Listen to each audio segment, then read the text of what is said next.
kosunga ngai yango mpe esalisaka berger mpo yeba kozongisa bampate na ye na nzela ye tolobaki eza symbole ya autorité.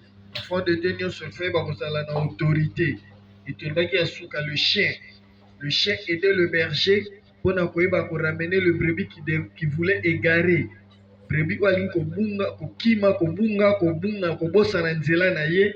Et c'est le chien qui le ramenait. Place au berger au comité, le chien le précédait, allait devant lui pour ramener le brebis dans Nzela. Et le chien, tu le vois, c'est l'image de l'autre, du compagnon de service. Moussala ovi oyo ba menango seulté. Menango toujours à deux. Même Christ, quand il envoyait ses disciples, il les envoyait 2 à 2. Parce qu'il savait que l'autre était très important. Tu dois être accompagné. Même Christ lui-même était accompagné de ses disciples. Le disciple représentait le chien pour Jésus.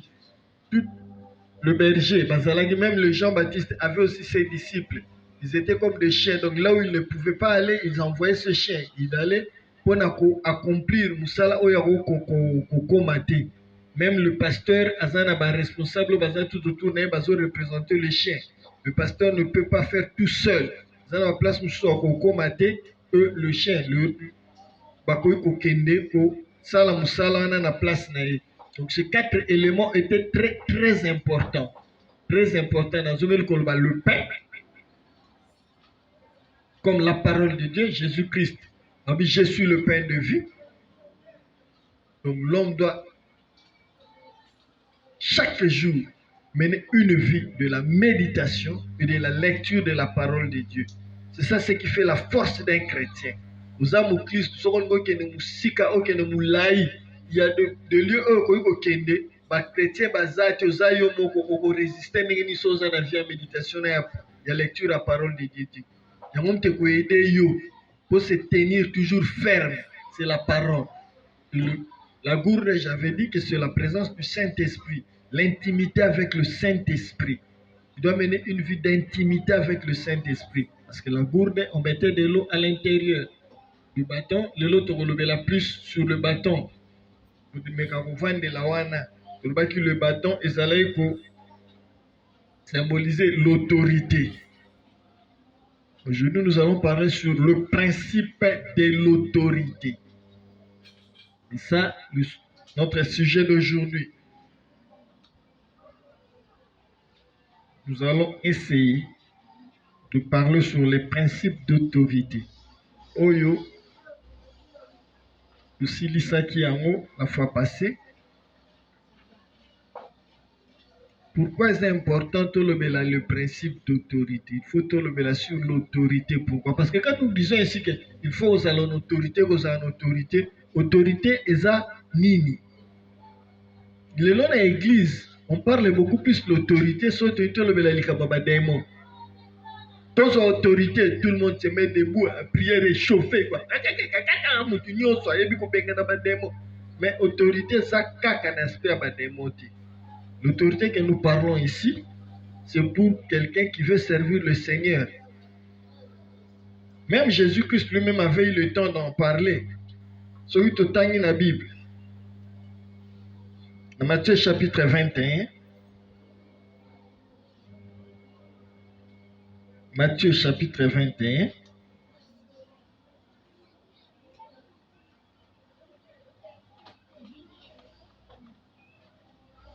Attends, on a lu second parce que il y a un monde bien Matthieu. Matthieu chapitre 21. On a dit dans verset.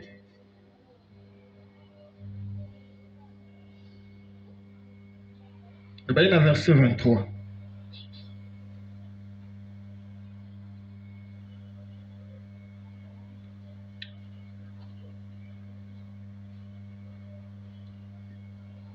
Jésus s'est rendu dans le temple et pendant qu'il s'enseignait, les principaux sacrificateurs et les anciens du peuple vinrent lui dire: par quelle autorité fais-tu ces choses?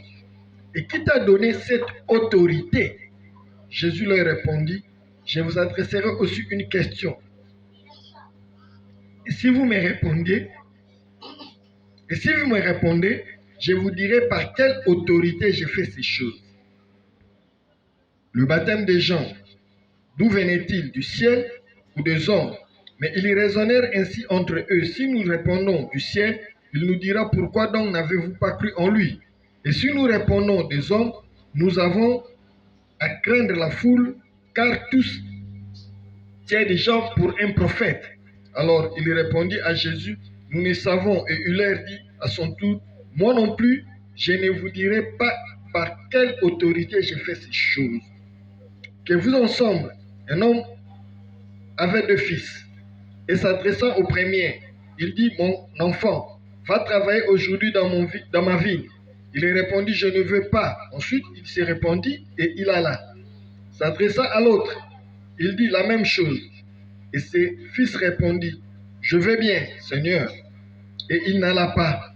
Lequel des deux a fait la volonté du Père? Il répondit, le premier. Et Jésus leur dit, je vous l'ai dit, en vérité, le publicain et les prostituées vous dévanceront dans le royaume de Dieu. Balobi, Jésus est moko azwaki temps pour expliquer batu likambo etali autorité. Pourquoi? Parce que eza na valeur moko ya motuya oyo tokoki ko négliger te na église na biso ya lelo ou na vie na biso vocationnelle. Nous ne devons pas négliger makambo etali l'autorité. C'est très important. Aujourd'hui, l'église est bungisi autorité nango. Avec tout ce qui se passe aujourd'hui dans le monde, tout ce qui se passe dans le milieu chrétien, l'église est bungisi autorité nango. Alors, quand nous allons parler du principe de l'autorité, premier point, on a la définition à terme, principe et puis autorité. Principe, ils ont la définition dans le belé, mais on a retenu que l'élément essentiel constituait quelque chose. Donc, ils en ont la syllabis. Autorité, le pouvoir de commander et de se faire obéir. Définition mususu soto comparé à mon Matthieu 21 à ou bien dans Matthieu chapitre 8, verset 8 à 9. Matthieu chapitre 8, verset 8 à 9, Baloubi.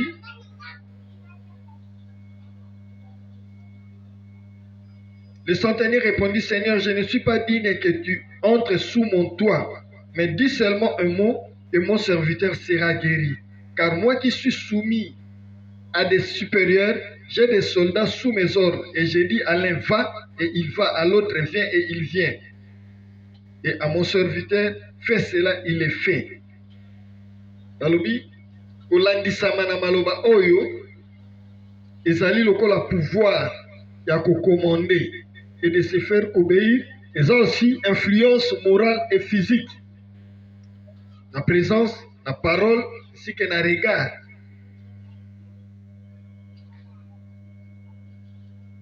Lélo, le responsable de l'église en a grandement besoin. Dans un grandement besoin d'autorité. Cet homme était un centenier, il était un Romain, il n'était pas un juif. Mais balobita makuta ina Yesu, akeko senga Yesu sekupo usale azalaki malade. Jésus a dit que de komanda ndako na bikisa. Il a le besoin de inutile ya. Parce qu'il a compris qu'en Jésus il y avait quelque chose de particulier. Amen. Hein? Abingai kutu nazana soda moko ya munene te nazana na se.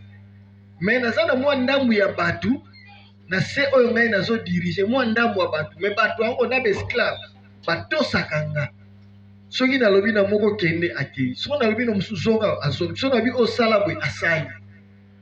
Donc yo pe connaissant ce que tu es, okoki koloba kaka liloba moko makambo esani. Eosala. Ekosala. Cet homme, il était un Romain, mais tant amoni Yesu, azoloba na Yesu makambo ba juif même ba doutaki nango pa Yesu. Ba principal sacrificateur, ba kotaki Yesu doute, bazotune sur quelle autorité ozosala makambo. Aujourd'hui autorité na linga les ani bokonzi. Est-ce que l'autorité est beaucoup? L'autorité est les années. Kokonza.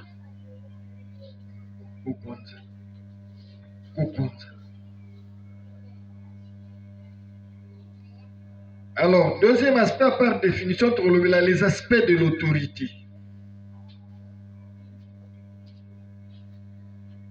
Ndenge nalobaki que dans l'église, lelo mingi autorité tolobelanga ngo kaka na aspect ya combat spirituel.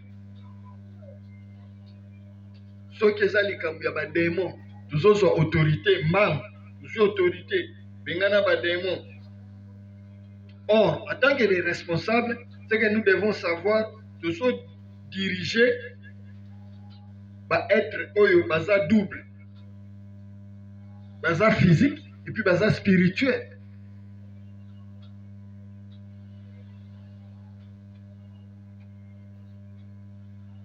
Donc, tout ça jouer rôle dans le monde où il double, le monde où il physique et le monde où il spirituel. Ce qui est exercer, puis ça, quand on a prié dans le monde où il spirituel, dans le monde où il physique. Mais pour être responsable, il faut exercer son autorité dans ces deux aspects, spirituel ainsi que physique. Alléluia. Alors, autorité à liboso, aspect à liboso, Togolobela. Autorité morale.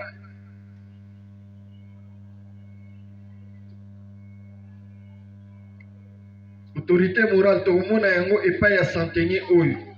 Azolobaki ngai soki na lobi na ba sali na nga mbala moko basali ni batosaka. Alléluia. Lelo to moni terme autorité morale c'est panzania. Autorité morale. C'est-à-dire quelqu'un quand il dit, les gens obéissent facilement. Amen. Hein? Bato bazo to mbala moko donc aza ko diriger bato o soka lobi likambo moko bato bazo e bakosalela autorité aza ndengwa. C'est ça l'autorité. Eza to lobi likambo même na ndako mama lobi likaba na bazo yoka na bango te bolo mwana eza lokola eloko mo ezo kota te bazo yoko te. C'est-à-dire c'est sous l'autorité te na ndako. Même à la maison tu dois avoir l'autorité. Alléluia. C'est très important. Ce que ça l'autorité, tout le monde nous a battu sur bazo tala yo. Battu sur bazo sana mbolo mwana bokanga TV bokendelala. Obimi boy bazo satala ka. Bokanga TV bazo tala ka. Bazo do mo ma potiki obimi okena. Otiki ba ona bana ba yoka kate. Ba yoka na ba onte bona sa atalo ba yoka kate. Donc aussi on perd autorité dans ndako. Alléluia. Comment yo solo ba yokolo ndako ba yoka te. Parce que c'est toi qui es la patronne de la maison. Il faut savoir diriger ta maison. Quand tu dis un mot, il faut que les gens exécutent. C'est comme cela avec l'église. Si on a un on a une église au salon. Si on a un église, alléluia. Si on a un église, mais ceux qui n'ont minute qui va perdre? Hein? C'est le manque d'autorité.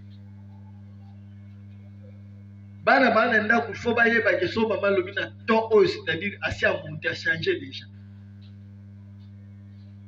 Soit comme il a temps, c'est-à-dire que natika. Alléluia. Il faut bailler. Mais yo o ganga o kita o sala boy o loba boy atolo bi boy bana bayoka na bangote. C'est-à-dire aussi opéra autorité na yo. So ina ndao kutezate bon na église ekozala ndenge ni. Et autorité ezaka ko ganga ti. Nous sommes dans ko ganga makasi nde ya mutu. C'est pas le fait qu'il y a ko gronder. L'autorité ne vient pas quand tu es en train de gronder. Autorité, il faut battre base. Eza neti pouvoir oyo zana ona kati na yo. Ato lobi maleme mutayo ki abai. C'est ça l'autorité, tu dois avoir ça.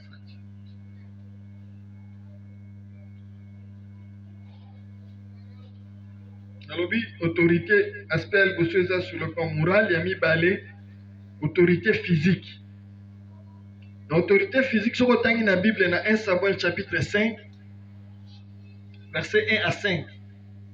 Babi même Nzambe ko exercer à moi. 1 Samuel, versets 1 à 5. 1 Samuel chapitre 5. Les Philistins plutôt, prirent l'arche de Dieu et ils la transportèrent d'Eben-Ezer à Asdod. Après s'être emparés de l'arche de Dieu, les Philistins la firent entrer dans la maison de Dagon et la placèrent à côté de Dagon.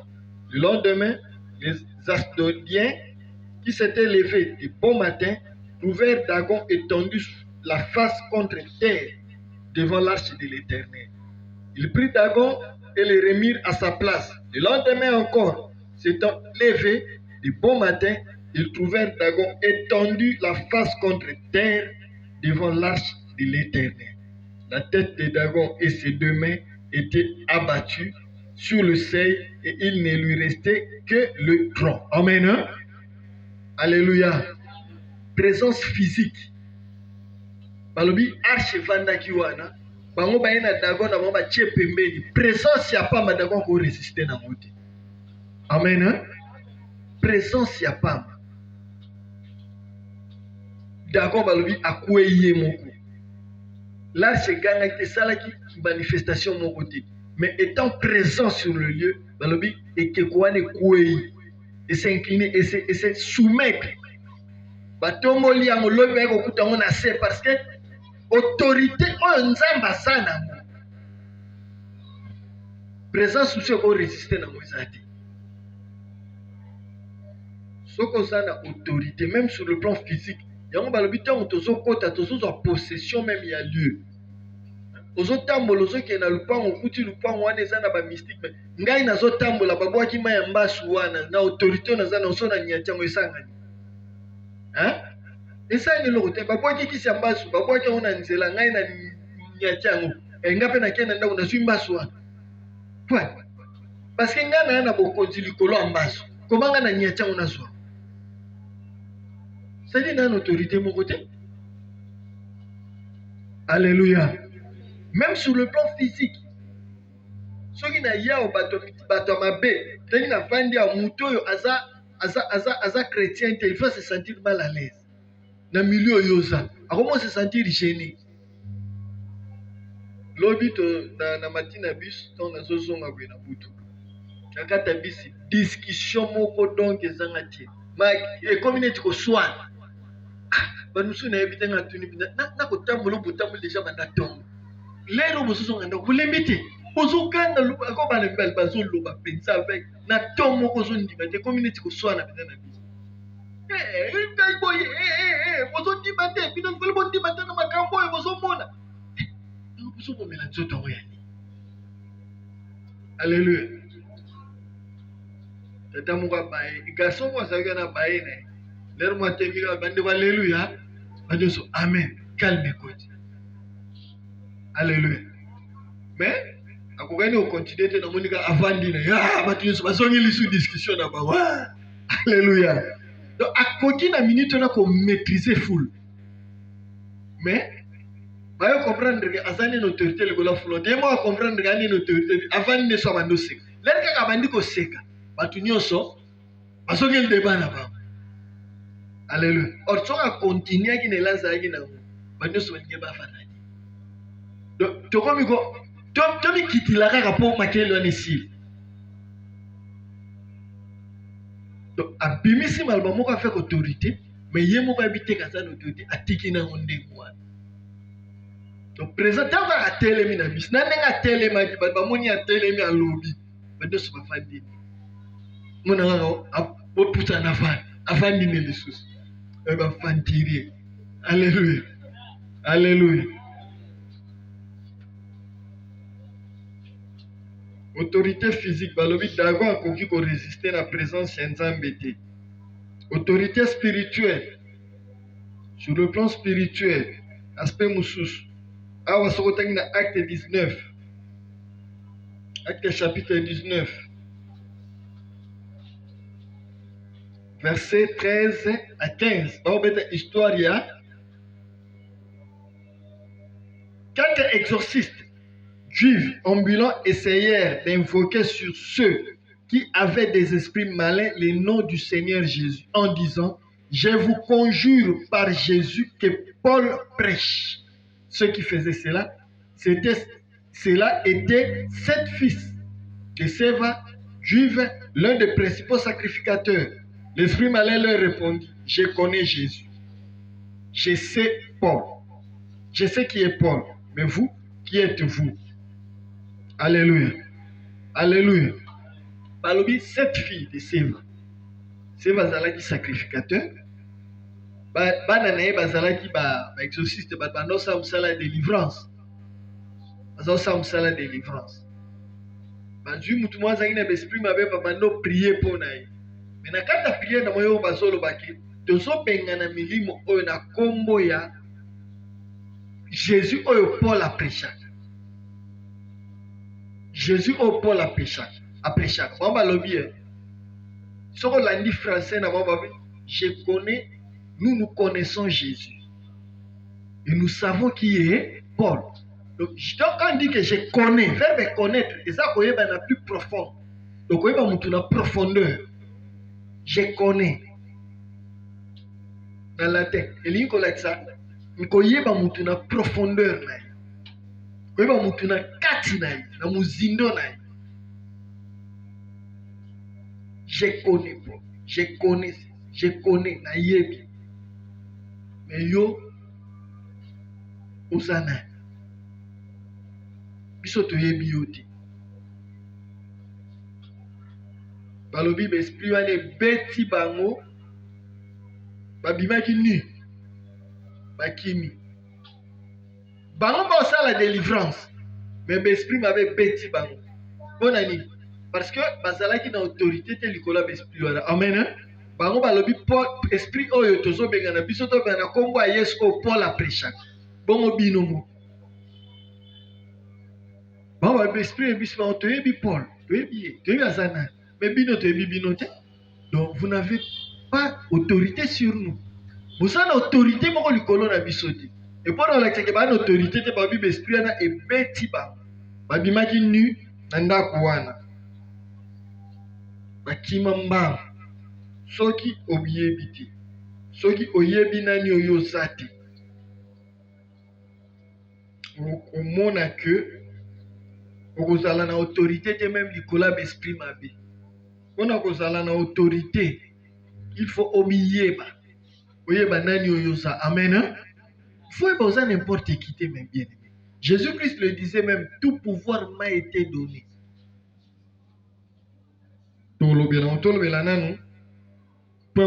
Les obstacles de l'autorité. Et là, on y a que Batu Bazanga autorité. Obstacle, Yaliboso. Vous allez lire sur 2 Rois chapitre 2 Rois chapitre 4, verset 8 à 10. Au moment où on a une histoire, il y a une femme tsunamite. Cette femme, une femme, la version sur une femme de distinction. Une femme riche. Moi, j'aime beaucoup cette femme. Balobi, ayeba ki ko observer. Basala nzambo balekaka wana. Azoyeb sa mobali na ye. Cet homme, alekaka mikolo nyonso. Asa différent. Na ba homme de Dieu mususu. C'est un saint homme de Dieu. Et cette femme a proposé par ya mobali na ye. Toto ngandako moko a toute ça la chambre haute moko awa. Ce qui motoana ye alalaka awa. Tu sais, la façon de voir de cette femme avait apporté la bénédiction dans leur foyer. Amen. Hein? Ils ont pu récolter ce qu'ils n'avaient pas.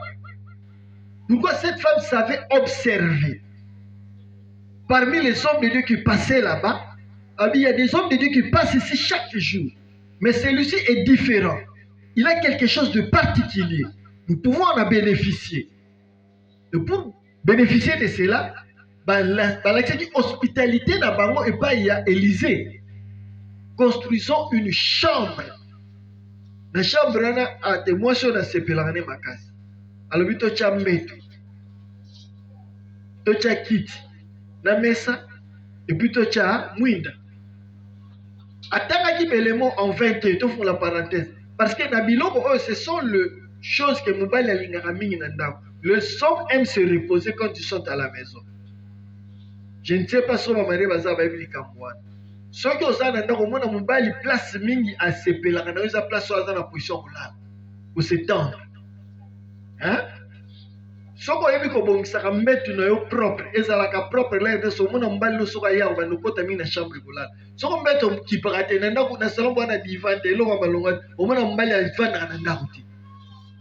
Hein? Aza mobali moko abimaka mingi atambolaka mingi mpo soko aya aza na place ya kose reposer te. Les hommes aiment s'étendre. Donc, otia mbetu na o propre. Yo la mki na tongo tiki mbetu na bilamba. Kifunda bilamba nyo za salite. Oboge yo likola mbetu. Mbale uti musala koti na chambra okuta kifunda bilamba ya salite. Otiki ono likola mbetu. Utanana nu mbetu ti. Omona kako na ke na soya. Kepe ta tour na kwe. Akimi na ndako pa sopo na place au pebele zate. Papa ka fanda kata kufande la wate. Alléluia.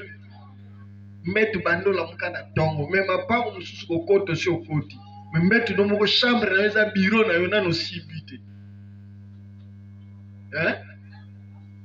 Surtout nga linga te mamo ezala social ati liputa do libaya elamana ya kisoba soba ya sengle wana ya fitire. Soka lati ya koza basinga mike banda tongo. Isili mapango nyonso yebi kokota. Mais chambre nano bomisi. Osutu nga boy 15h mubale. Ya mubale ya su 15h ta ko ya 18h we batina. Tu dois savoir arranger ta chambre. Amen. Hein? Même bakiti na salon. Et là ça mpaye. Pourquoi bakiti ta mpaye fan? Donc so tata mo mkuta ile kwa salani mpaye teza kolonda okipete. So mpaye non la blona liko bakiti. Kwani po bana basi babwaki bale sapatu likola kiti evanda na ngoyo. Donc mutako yate ata mutai so mutaende ko milera ko bomis. Non. Bakiti za place ba yamba abatu za salon. Amen. Hein? So ba bosanga basaka libanda. Alléluia. Le rappel tout ça là na banda ko eza limité selon les moyens. Mais la propriété ne veut pas dire qu'il faut avoir beaucoup de moyens. Alléluia. Cette femme, le fait qu'il y a remarqué que senga bat bongisela l'homme de Dieu, bachele kiti na mesa poso ya fan depuis la lumière. Les hommes aiment la lumière parce que bamibali bazalaka na misu. Mobali alingaka mona, makamne so mona ngo clair. Alléluia. Les hommes n'aiment pas le ténèbre, le noir. Les hommes aiment la lumière. Et cette femme connaissait bien. Et là on dit mibali balingaka. Alléluia. Parce qu'elle était là avec son mari. Ceux qui n'ont pas la mobali cet homme de Dieu aussi. Peut-être à cause de mal, peut-être à cause de maintenant pour se retrouver ce qu'il y a eu. À se retrouver à temps à se sentir à l'aise dans ma paiement. Pas ça mon bail. Avant d'être un homme de Dieu, à ça sous mon bail. Là moi je l'ai toujours dit à l'église na bato babala mi basela nzambe. So kanisa zaka mulimo obebisaye. Alléluia. L'homme de Dieu bien qu'il est le serviteur de Dieu, à ça aussi moutou. Hein? Aza mobali, aza na ba besoin nyonso o mobali azalaka na ana ba posa nyonso. So ko momone molimo okupengwisa ye okupuma okudétruire. Il faut tshela ke l'air moko so o tshele biloko servir ne ba servir mobali. Yeso tshela mobali no soso na ndako so tshele lipapu. Gaso tshela loboko soso na kolia te. Kuna loboko na kolia ni. Akore kumba makapo. Obuki yango pete, otshako ka ndengwana na banana na kufungula ngo. Pourquoi l'exercice est belé ndengwana? Alléluia. Ponini, po mi pende yo moko so liaki mi panji ou pa parta mi panji so bilela ki po linga musuni mingi. Alo chelinga na meso ke chela na kuta loboko soso. Na oliate. Alléluia. On est qui parenthèse. Cette femme connaissait. Alors, les obstacles de l'autorité, 1. L'ignorance. L'ignorance. Matthieu chapitre 28, verset 18. Le temps on peut bien. Matthieu chapitre 28, verset 18.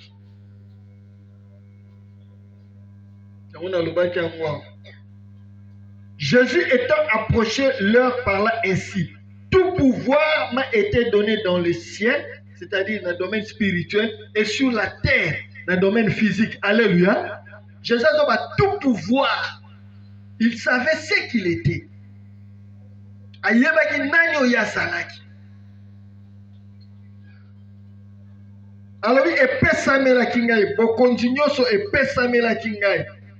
Dans le ciel, devant les esprits sur la terre, les êtres humains, sur l'humanité entière. Nazana bokonti likolo nango. Nango na kobanga te, na ko hésiter te, nazana doute te. Donc ayebaki ke il était une autorité et il avait aussi de l'autorité. Alléluia. Il faut savoir que ozali na oza autorité, oza na autorité katina yo. Kosanga yango kobanga même n'importe quoi da butu. Ozobanga même biloko ya mike, biloko pamba. Tu as peur même de n'importe quoi. Yete so na beta lisolo aya mama moko, tonga na zovana na kasavu. Mama wana banya ou babim, banya oti, zai na butu. Alamuki na 2h du matin. Banya ou bazao sala likwanda kunema tete bakeye bazokunde. Banya ou bakeye ya bimisko libanda. Akomo loba. Nana likama mutu te. Nana nyonga mutu te. So nana nyonga yako za moko na moi. Babika ne ba maba loba ka. Azo bimi vati na porte balabala komo loba. Zo de banya wana bazako kun banya za ina période ba chaleur na ye. Bazo landa na banya kote ba kedi bazo zo. Baye kaka na direction porte mama na moni banya mbangu akepemela na ndako. Isa lika mutu te. Nana lika mutu te. Est-ce que banya wana basaki m'exprime bien? Alléluia. Donc yemo miyebi na luté, pas yebi l'autre. Alléluia. Nya za période de chaleur allez la regarder pas. Alléluia. Ya moni on pone m'exprime bien. Si comme banya bazolanda na mo ya mosna mobali akimi akekota tina chambre. Mais yom de bima bazolanda mo au nom de Jésus. Au nom de Jésus. Ozobenga na bango me banya bakimisé na ndako. Vous avez exercer autorité likolo batute. Alléluia. Ignorance. Les autres ça qui batu bazanga autorité. Deuxièmement, la légèreté. La légèreté comme makamuna bopete. La légèreté. Na Daniel chapitre 5. Daniel chapitre 5. Daniel chapitre 5, verset 1 à 5. Alors, le roi Belshazzar donna un grand festin à ses grands au nombre de 1000 et il but du vin en leur présence. Belshazzar, quand il eut goûté au vin, fit apporter les vases d'or et d'argent que son père Nebuchadnezzar avait enlevés du temple de Jérusalem, afin que le roi et ses grands, ses femmes et ses concubines s'en servent pour boire. Alors on apporta les vases d'or qui avaient été enlevés du temple de la maison de Dieu à Jérusalem, et le roi et ses grands, ses femmes et ses concubines s'en servirent pour boire. Ils burent du vin et ils louèrent le Dieu d'or, d'argent, de reins, de fer, de bois et de pierres. En ce moment apparut le doigt d'une main d'homme et ils écrivirent en face du chandelier sur le chaud de la muraille du palais royal. Le roi vit cette extrémité des mains qui écrivaient. Si on continue un mot, on a verset 28, 25 à verset 28. Sauté wana, verset 25 à verset 28. Cette main qui écrivait. Voici l'écriture qui a été tracée. Compter, peser et diviser. Et voici l'explication de ces mots. Compter, Dieu a compté ton règne et il a mis fin. Peser, tu as été pesé dans les balances et tu as été trouvé léger. Diviser, ton royaume sera divisé et donné aux Mèdes et aux Perses. Amen. Amen. Légèreté, la légèreté. Na musala nzambe sokoza trop légère. Même na ndako na lobaki mama sokoza trop légère.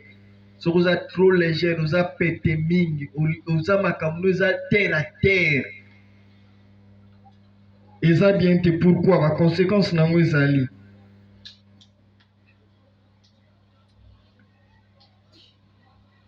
Un leader de l'église, autorité, il faut na image, il y a la responsabilité, va pesio. Vous avez trop légèreté. Ceux qui nazalaki lelo na ba mi, lelo nazalaki na ba camarade moko ya ndenge wana, ou bien na tozali biso nyonso na bana de l'école ba élevé nga diak. Tozali sur na niveau moko te. Alléluia. Eza lokola mwasi ya libala abali. Azali na ba camarade ne ya ndenge wana. Bazali sur ndenge moko te. Il faut changer comportement, il faut changer sa façon d'être. Azali sur ndenge moko na ba o bazalaki na ete. Vous allez au tambo, le temps vous allez dire, mais quand je suis marié, la salle est notre pas. Bah, oh, voilà, bah, tikali na, so to, na baza binemite, to kokuta to ko sola. Mais ma somme su to ko bete su na bangote. Pourquoi na sala comme na niveau mususu. Ba réalité on na zo vivre bangote musu ba bien on anti. Yamana même makamna nganda na ko ke bete la bangote pour ba ko pesa conseil à malongate. Baza na ngote. Pour expérience on na koti na ngo déjà bon on ba koti. C'est la même chose avec l'œuvre de Dieu. Quand Dieu te met à part, il te considère maintenant comme étant serviteur. Tu n'es plus la même personne que Ozalaki Lobby. Bateau Ozalaki n'a sur le bon. Vous êtes sur mon côté. Tu as fait un pas d'avance.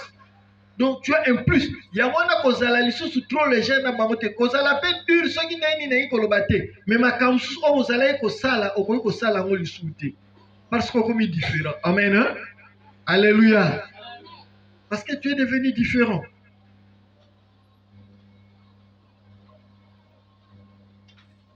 Nzambe soka bengi yo, soka tomboli yo. Awa tango totangi, balobi nzamba pesé a trouvé léger. Asa trop léger. Et ba conséquence yaki asalini. Donner aux autres le règne. Alobi, le kola na moni yo oza. Léger, ton royaume sera divisé et donné aux Mèdes et aux Perses. Bo continuons na botoli on a pesi batu mususu. Ba responsabilité na yo. Na ko pesa ngo pa batu mususu parce que vous êtes trop léger. Vous êtes trop léger, vous êtes trop simple. Hein? Na ko boto la responsabilité na ko pesa pa batu mususu parce que tu es appelé à être responsable. Vous ko s'assumer te, vous ko assumer ba responsabilité na ote. Dieu sera pesé, sera ba pesé, vous êtes trop léger. Vous me ba boto la on pa na ba pesa mususu. Oko loba na bantu kanisa bakiti te to kanisa bakiti na suka ozoko quand même pas koloba mais ba tio chef ya département ya tendance tom subo kanisa lobo ko tsakuna yo ba tio chef intendance bona baka to kanisa bakiti boko tsakoloba bato bana département ozoko kate nzamba ba boto la bo konjuana so ba boto le on ba pese pa ba mususu yo okotika la ndengwa parce que tu es trop léger. Et là, monsieur, ils ont ça la queue. Battu. Et nous avons l'ignorance. Il y a mis la légèreté, les obstacles de l'autorité. Il y a mis ça. Ils ont le manque de savoir-être. Quelle doit être la vie d'un ouvrier à l'église? Il y a des choses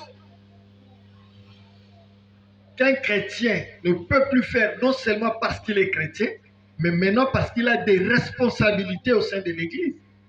Et ça, non seulement parce qu'il est chrétien, mais parce que ma charge, on a commis quoi endossé, les autres, ils n'ont pas sous ma cambouana.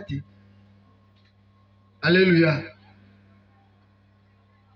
Ce qu'on commis déjà dans ma charge, et ça, dans ma camusus, oyo ko sala lisuté. Aux autres kango yomoko parce que ma responsabilité comme ko assumer. Les autres tinda lisuté même dans une société. On le voit même dans une société. C'est ba nommer mutu ba pesi mutu poste. Au moins ma camusu atika ngo directement. Parce qu'elles ont comprendre que poste va pesier. Et tindier. So ba bella ta veste chaque jour ata moyeza osani. On l'a ta veste. Et tu dois mettre lenga lisuté. Et maintenant ba kei ba ça il voyage ba ke na Europe, période ya moi, mkolon moi bima casse. Mais bon, comprendre que Congolais na veste na ye na cravate na ye, ninga lati quand même mkolo climat ça bien lati ka ramongo, biso to message na biso ngo a. Ok, au côté nous na taxi bis maintenant veste na yo na cravate no latika bis on peut bakanga ba fenêtre partout. Ozola tanda msu par rapport ya ba responsabilité ba charge au ba pesio. Ezo senga tena keniki na chemise.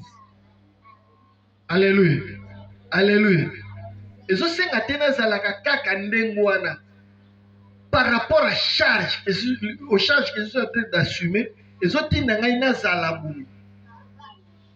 Je ne serai pas comme tout le monde. Nous avons le col à Batunio, c'était pas comme différent. Nous avons élevé na moi ramo kobo. Nous avons un pas de plus que Batunio surtout. Yango makamso na kotika yango, il faut na kokili suko sala yango te. Ba kopekisanga te, mais c'est automatique. Suite ya ba charge na zokoma na yango. Dena lobakia, na komi na ndako, na komi mama ya mwana na sina boti. Na komi na ba charge musu na ndako. Eza na ba dépense zo na za osala na kosala ka ngoli susu. Eza bongo te. Tika mona répondre pour nous bozoko yango. Alléluia. Non ça lisu te. Nazaki célibataire, nazaki ngamoko nde nazako lia mboko na ngai lelo nakomi marié na kolia isu ndengo wana te. Nabi ke nakomi na ba engagement. Soki nazwi mbongo na ngai il faut na nango na ndako. Na mwasi oyo akogérer yango. Kana zaki poche na nga na kogérer ngo ndenge na linyata na ke na bar lobi na kokesa ndenge na limelelo te. Alléluia. Na komi na charge mona batu soka beleli nga na butu na kosala ndenge ni na kobanda na ndenge nini. Fona donc moi réserve komi. Parce que na zai sous na avion na zaki na ngo lobi te. En plus c'est bakisami. Mais soki te obstacle ezali na kozala trop légère. Manque ya savoir être na ebite ona naza. Soki na ebi ona naza te. 1 Timothée chapitre 3 verset 6 c'est lobini. Na manque ya savoir être. 1 Timothée chapitre 3 verset 6. 1 Timothée chapitre 3 verset 6.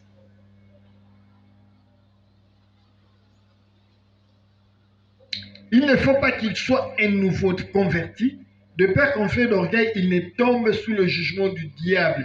Bazolo ba muto so bazo pesa ba responsabilité akoki kozala nouveau converti te. Yango tolaki faut aller kana processus au tolaki au premier jour. Amen. Ba pesa responsabilité na n'importe qui te. Yango tolaki il faut que muto wana ayeba kolekisa ba processus wana. Yona bakoki ko confier ba responsabilité. De peur que vous pesca mutu moko ye lelo pona ba mbongo na ye na kata église bo moni kaza ba mbongo na ye nouveau converti muto chaimba na moko diaka chargé de nani. Alors comme ça on le biloko la ki chefferie amona lokwa ki konzi na kata église akomi ko konza ba te ba pesa mutu ya sa wumeli oyo a yebi nani oyo ya izali ayebi ke ba responsabilité ba pesi ngai na koyeba kosala ngo boye naso ba même na ndako.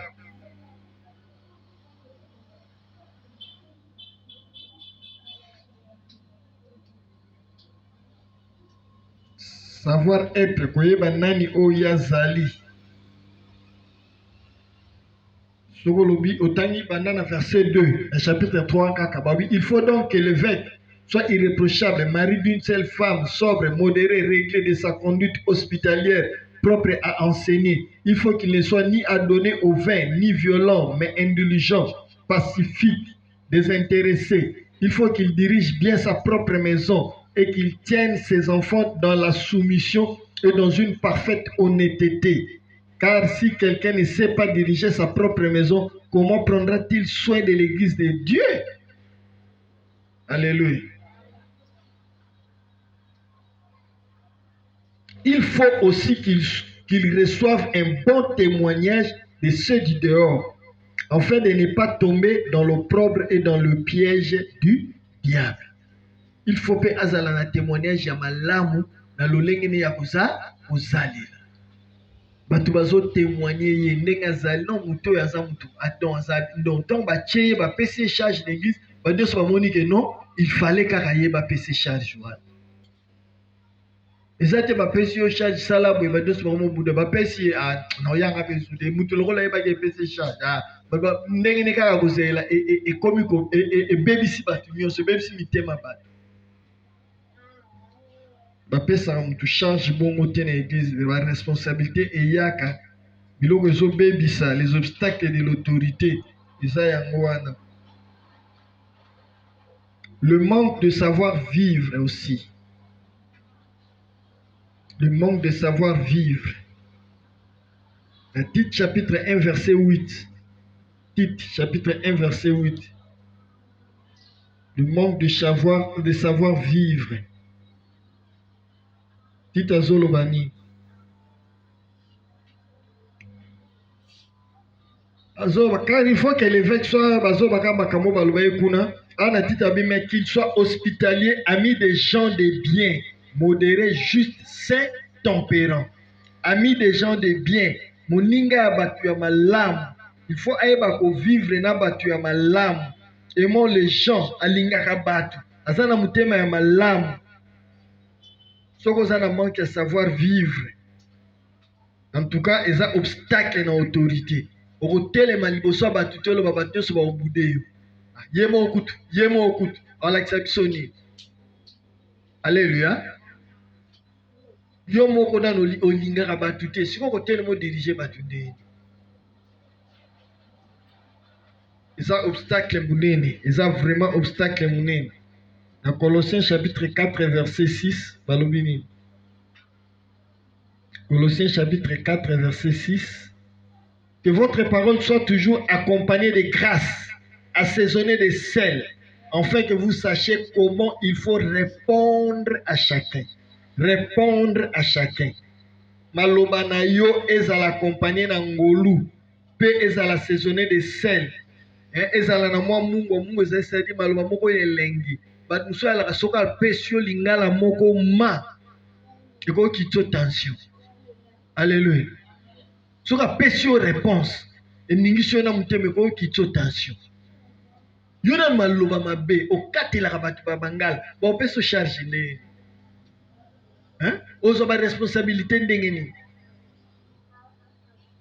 Na quartier ba ebi o maloba mabe. Soki o telemi ba ndiko pesa batu bangala. Ba ko luka mai pa na bino ba ko banga soko yaza batu baleki. Mutalinga ko zolo pa na mno soka ba moni yaza abaleki. Ba bike soko yaza to kota ate na lupango na poye. Asana ayeba ko lobati. Do ba ko mo banga yo pona maloba na te. Mutu azo sambela déjà. Un chrétien.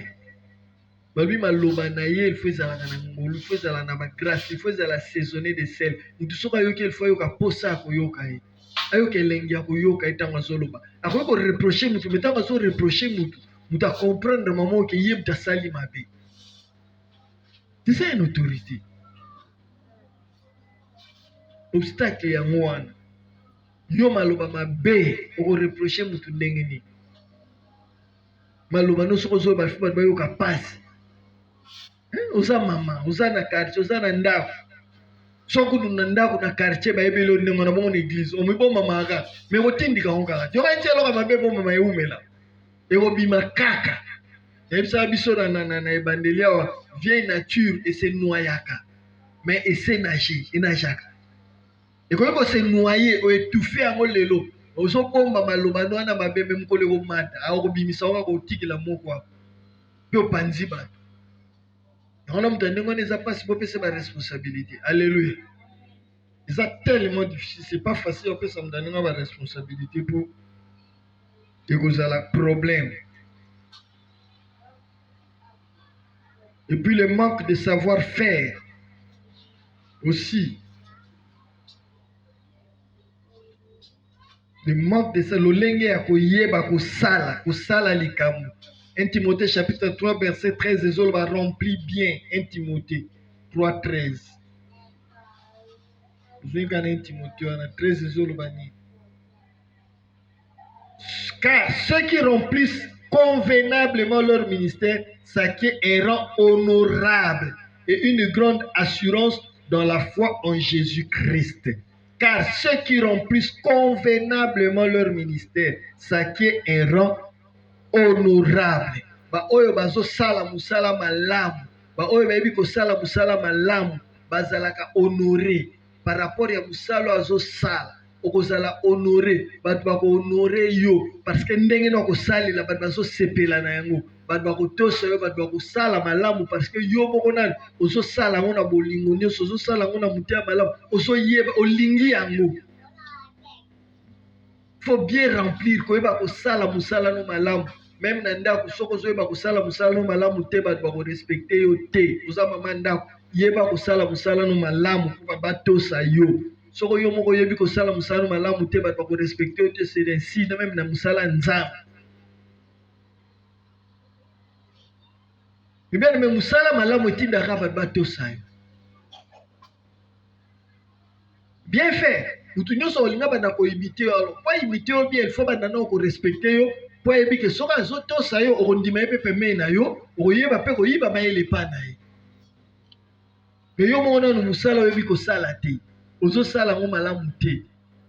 Siko oloba na mutu neni okende corriger mutu neni olakisa mutu neni, mpona yo moko kutu osalaka no te, osalaka no bien te. Faut savoir tout d'abord remplir ton ministère, faire la part des choses. Oyo ba confier yo nango. So ozosala ngo malamu, omona ta kozoloba na bato, ta kozolakisa bato, bato pe ba exemple ya malamu, musala ya malamu ezalaka yo moko yeba kosala. Amen. Ba chef ya malamu bazalaka te oyo ayeka na veste atelemi azotinda sala boye sala boye. Chef ya malamu eza oyo epa longola veste alati pe teni yeba azosala. Omona ta kozoloba na bato, simba kuna omona mutu azosimba avec ça parce que ayebi koto kuna chef mutu asimbi. Koto funa simba mala parce que quoi chef awe bakolo yo mo chef osimbi te omana kata ko soko lobi ta ko ke na ko ba yemo kuta sala kata ko tinda ka bat pam ko loba na bat pam. Alléluia. Ata na ndako mama soko zo la tsabana misala ta ko zo la tsabana vanda ko ba patron to vanda kanyi makolo sa verre na bo ta ko pasula verre o gagnele te ta ko zo sukola verre zo la tsendeni ba simba ka verre. Amen. Ayebi na maboko so eza na savon basimbelaka verre boy yo lakisa eti yesu asimba maboko na savon verre ekoye parce que bando okangile bo bafere osisa bafere na ndako nakopeta oza mama malamu te. Amen. Po lakisa ye na ote ndenge ya kosimba verre wana banana na kolakisa ye nanu yo moko osimbi yango ntango akoyeba kosimba yango avec beaucoup de maîtrise parce que mama simbaka po. C'est ça. Remplis bien ton ministère alors ntango okobanda kolakisa bato bato na pe mosala malamu pour être un bon responsable. Commencez d'abord. Il y a que travailler. Tu n'es pas un bon travailleur, tu ne seras pas un bon responsable. Bon intercesseur, nous avons un bon délit makas. Vous voyez, vous avez un bon délit la prière.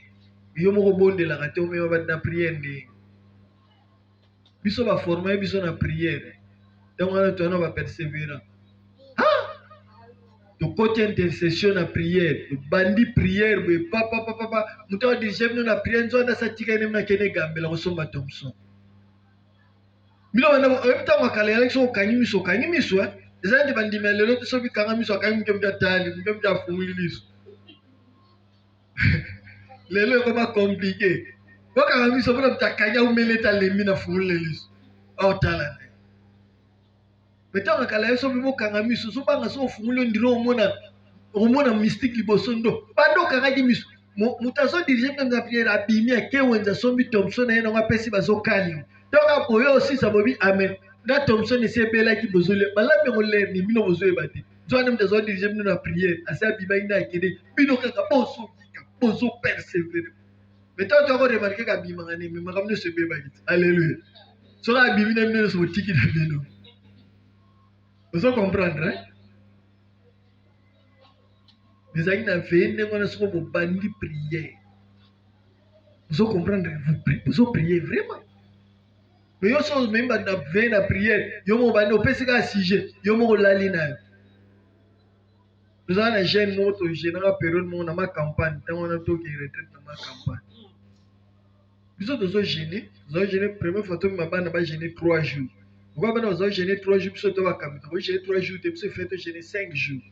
Vous avez gêné na CC, na Bonzili, vous avez gêné avant, vous gêné en 2 jours, vous avez rejoindre, vous avez fait 3 jours. Mais tu as remarqué que, vous avez permis la chambre de toilette, vous avez dans la chambre. mais baza makasi koleka biso. Biso to gêner 5, bango 2 jours. Mais ba makasi boinde. Nsoka nde bango ba responsable para bango so ba memba na jeune, bango ba liera na bango, bana nde ba kemba na jeune. Alléluia. Mais vous allez sentir que même banana va souffrir qui pour charge ne soit là qui ba. Zomona hein? Charge wana ni soye là qui ba. Bango bazolia bana ba jeune. Ba yo siko tango ba koya bazoganga makasi vous allez prier, vous opesa ba sicha makasi bana ba prier mila yo so milela kina. Mo bana ba tuti. Alléluia. Ah, ti lo comme toi là ina ko kakate ti alo ba ina bango ko sisa na ko ngane ukanga mutema mingi. Yesu we umeti il faut lo. Biso to gêner bon bino bana bon gêner 3 jours biso to gêner 5 jours pour biso to ba responsable ko gêner bino ndengi mo côté et tant que tu so prier ko leka bino to so la biso ke bino to biso to ba casse bino be foko mama casse to mona so prier ndengona yeso gêner mi ba so prier mona pas ça ini abande ko ça l'effort à prier et bo fumula gêne na butu okay bo ke so ba koni na jeune wane ome bakoni banda wenza delvo ti oye na wana bakoni na mutu balambela potopoto bo bana bamela ba sacrifice on sto ko zo sala mwana to ko zo mona ngo azo comprendre que non tango oloba ne lobi sali ka azo sala parce que bige o sala ka pona yi. Amen hein? Je le dis toujours même à la maison ce que ça maman ozo sala parce que bana bazo mona be for yo zo sala ba otosa bisomo mamoza no ndengwana ndako ezana ba laisser aller mingi ne na lobaki a okoka koloba na batu te. Le manque des avoirs aussi.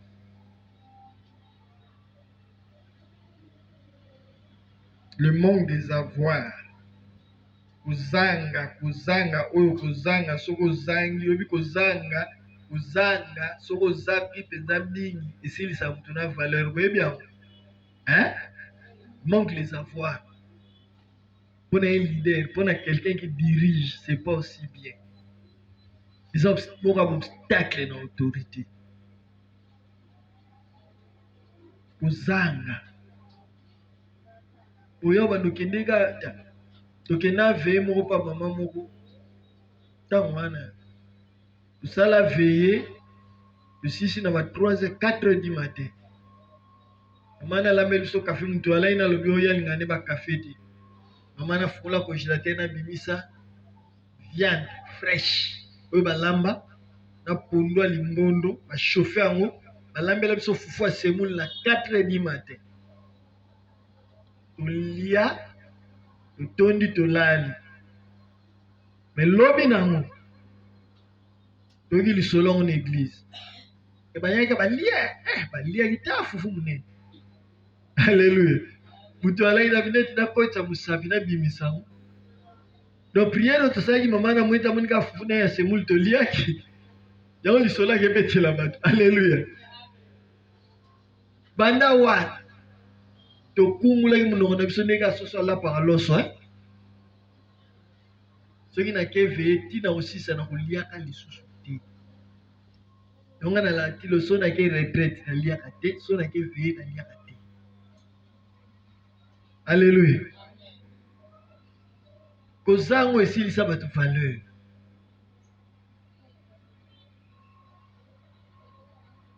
ata na famille okendeka ba grand frère na mino wana zala nango mingi loko okendeka so okoti ba demande mona bane so ba ye oyeka bazo ngo metwa ye babika ke metwa ye ose. Alléluia. Do ba pesa ona komo na ndako na yo yeba te so ye men ngam na ka ocham no lo yenga te ngam yo so na ba kinzunzu no so babika ko ye no ka suka so yo sani okay no ba ko condition na biloko na congélateur ba chelo na chance babika yo mto ka okongola ngo kozanga esilisa bato mwa valeur. Amen hein? Yango dans la vie il faut tout faire. Nana manalisa bato l'église kita soki bozo tanga te bozo sala eloko te